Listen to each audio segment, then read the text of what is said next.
communication to the good court, yung sinabi ng chair kanina sa citation in contempt kay Alice Guo Hopping that this committee will coordinate with the court ordering her detention. So we will coordinate with that court. And lastly, Madam Chair, Madam Chair. Lastly, Madam Chair, just Sen- to Madam Chair. just in that Yes, particular Sen Joel and then Sen Rafi. communication to the court, we also would like to put into the records how much we appreciate, Madam Chair, the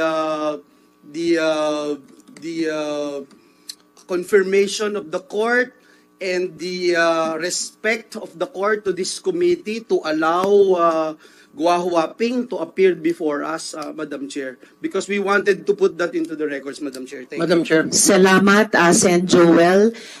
Oo, ina-appreciate ng buong komite at ng chair na pinaunlakan ng judge yung written request